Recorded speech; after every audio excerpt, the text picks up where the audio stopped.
I was a rookie police officer, eager to make a name for myself in the force. It was a quiet night, and I was on patrol in a desolate part of town. The streets were empty, and the only sounds were the hum of my patrol car and the occasional chirping of crickets. As I drove down a dark alleyway, I saw a figure in the shadows. I stopped my car and approached cautiously, my hand on my weapon. It was then that I realized something was wrong. The figure was wearing a police uniform, but it was torn and stained with blood. The face was unrecognizable, twisted in a grotesque mask of pain. My heart raced as I drew my weapon and approached the figure. It was then that I heard the sound of footsteps behind me. I turned around, my weapon raised, to see a group of police officers approaching me. At first, I thought they were coming to assist me, but as they drew closer, I realized something was off. Their uniforms were tattered, and their faces were covered in blood. I tried to use the radio for backup, but my communication device was dead. They surrounded me, their eyes filled with a cold, dead stare. I didn't know what to do. I was frozen in place, my gun shaking in my hand. One of the officers stepped forward, his hand outstretched. I thought he was going to grab me, but instead, he handed me a piece of paper. It was a list of names and addresses, all of them officers from our department. I looked up, confused, and asked what it was for. The officer just looked at me, his expression blank. "We need your help," he said. I was still trying to process what was happening when I heard a scream coming from a nearby building. Without thinking, I ran towards the sound. I burst through the door, gun drawn, and found myself in a dimly lit room. In the center of the room was a table, and on the table lay a body. It was the body of a young woman, and she was covered in cuts and bruises. Her eyes were open, but they were lifeless. I was about to call for backup when I heard footsteps behind me. I spun around, gun raised, but there was no one there. It was then that I realized something was wrong. The door was locked, and the windows were sealed shut.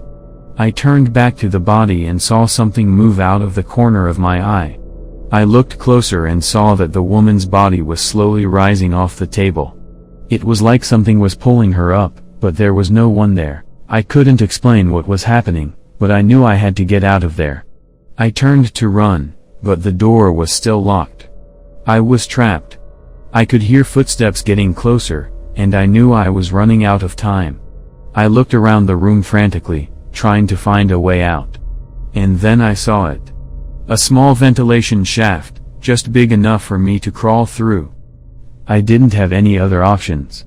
I grabbed my gun and squeezed through the opening. It was a tight fit, and I could feel the rough edges of the metal scraping against my skin. As I crawled through the shaft, I could hear footsteps getting closer. I didn't know what was waiting for me on the other side, but I knew I had to keep going. Finally, I emerged on the other side, panting and covered in sweat. I looked around, but there was no one there. The building was empty. I stumbled outside, gasping for air, and collapsed onto the pavement. It was then that I saw them. The group of police officers from before were standing in a circle around me. Their eyes were still cold and lifeless, and they had an aura of darkness around them. I knew then that they were no longer human. They had been consumed by something dark and evil. I scrambled to my feet, my gun ready. I knew I couldn't fight them all, but I had to try. I fired a shot, but it had no effect. They continued to advance on me, their movements slow and deliberate. I backed away slowly, my heart pounding in my chest. I didn't know what to do. I was trapped, and there was no way out. And then, just when I thought it was all over, a bright light filled the sky. It was blinding, and I had to shield my eyes. When I looked back, the officers were gone. They had vanished into thin air. I stumbled back to my patrol car, my mind reeling. What had just happened? Was it all just a hallucination? Or was there something truly evil lurking in our department? I never found out the truth, but I never forgot that night. It haunted me for years, and I never patrolled that part of town again. Some things are better left alone, and I knew that was one of them. Now, years later, I will tell my story to anyone who will listen. Some people laugh and brush it off as a tall tale, but others listen with rapt attention. They can see the fear in my eyes and the sincerity in my voice. I don't know what happened that night, but I do know one thing. Evil exists in this world, and it can take on many forms. Sometimes it even wears a police uniform. I'm a police officer, and I've seen my fair share of disturbing things. But nothing compares to the case that still haunts me to this day. It all started when we received a call about a possible break-in at an abandoned house on the outskirts of town. My partner and I were dispatched to investigate. When we arrived, we found the front door unlocked and swung open. We drew our guns and cautiously entered the house. The first thing that struck me was the smell. It was a sickly sweet odor that made my stomach turn. My partner, a seasoned veteran, looked at me and shook his head. He knew what we were in for. We slowly made our way through the house, checking every room. At first, we didn't see anything out of the ordinary. But as we entered the basement, we knew we had found something sinister. In the center of the room, there was a large table. On the table was a naked woman, her arms and legs bound to the corners. Her eyes were wide open, and she had a look of terror frozen on her face. We quickly called for backup and waited for the forensic team to arrive. As we waited, I couldn't shake the feeling that someone was watching us. It was as if the walls themselves were closing in on us. When the forensic team arrived, they took one look at the body and told us to leave the room. I could hear them muttering about how it was one of the most brutal murders they had ever seen. We spent weeks investigating the case. We talked to everyone who lived near the abandoned house, but no one had seen or heard anything out of the ordinary. It was as if the killer had vanished into thin air. Months went by, and we had no new leads. The case was slowly turning cold. But then, one day, we received a call from a woman who said she had information about the murder. She told us to meet her at a local park after dark. My partner and I were skeptical, but we had to follow up on every lead. When we arrived at the park, we saw a woman sitting on a bench.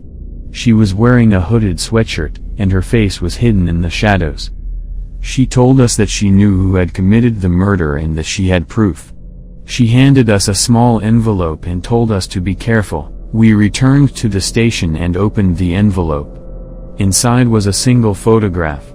It was of the murdered woman, bound to the table in the basement. But there was something else in the photograph. Something that made my blood run cold. In the corner of the room, hidden in the shadows, was a figure. It was hunched over and seemed to be watching the woman on the table. I couldn't make out any details, but I knew that it was the killer. We showed the photograph to our superiors, and they launched a massive manhunt for the killer. But he was never found. The case remains unsolved to this day. I still have nightmares about that photograph.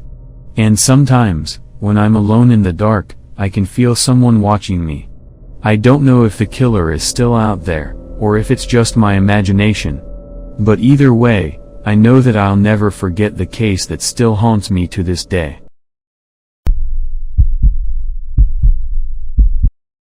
I remember the day Officer Richards walked into our small town police department. He was tall, with broad shoulders and a chiseled jawline. The kind of guy that made all the women in the office swoon.